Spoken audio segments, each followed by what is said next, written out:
your book, you mention the word meditation. And I looked it up in the Oxford Dictionary, where it defines it as indulgence in thought. But you don't want us to do this. That when one has to go into this, this really, for me, meditation is one of the most important things. Mm-hmm. And one has to really know what it means. Can you tell me what it is not? That sometimes I think that's better. Yeah. I was just going to suggest what it is not. You see, there are various schools of meditation who offer various systems, methods. And they say if you practice these methods, these systems day after day, you will achieve a certain form of enlightenment. Certain experience an extraordinary state.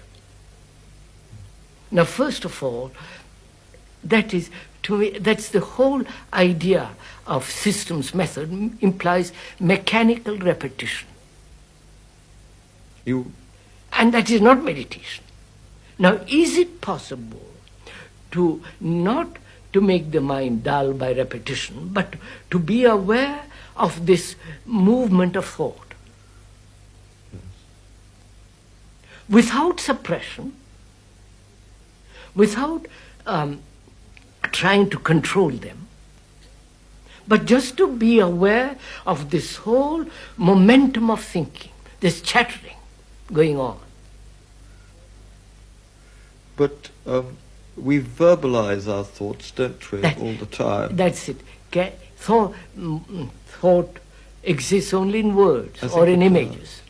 But you see, there's the old Punch joke about the old lady asked what she did, and she said, sometimes I sits and thinks, and sometimes I just sits. But what's she doing when she's just sitting? Is she meditating? No. She's just vague, daydreaming or lost in some kind of fancy. That's not meditation, good Lord. Meditation means the most extraordinary, demands a great discipline. Not the discipline of suppression or conformity. The discipline that comes when you observe your thinking, when there is an observation of thought, that very observation brings about its own extraordinary subtle discipline. That is absolutely necessary. Do you set aside time for this? So you can do it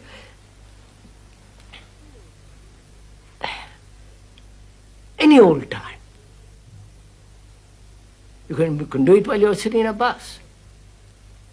That is, watch, observe, be attentive. What is happening around you, what is happening in yourself, what is aware of this whole movement. You see, and meditation is really a form of emptying the mind of everything known. Otherwise you cannot know the unknown. Now, to see anything new, totally new, the mind must be empty of all the past. Yes. Truth or God or whatever name you like to give to it must be new, not something which is the result of propaganda, which is the result of conditioning. I mean, a Christian is conditioned by 2,000 years of propaganda, and the Hindu and the Buddhist for 10,000 years or more or less. So God or truth is, according to them, is the result of propaganda. And that's not truth. Truth is something living every day. Therefore, the mind must be empty to look at that truth. Right, you sort of wipe the slate clean. That is meditation. And that's meditation. And then you get this total relaxed perception of what is. What is, that's right. And the what is not a thing that is static. It's a thing that is extraordinarily alive. And therefore the mind that is really in meditation, a meditative mind, is really a very silent mind. And the silence is not the product of suppression of noise. It is not the opposite of noise. It is this result. It comes when the mind has completely understood itself And therefore no movement at all takes place. And which means the body must be completely quiet. The brain cell, this is an extraordinary thing if one has observed it, the brain cells themselves become quiet. And then in that silence, everything happens. Yes. That is real meditation, not all this phony acceptance of authority and repetition of words and all that business. That's all nonsense.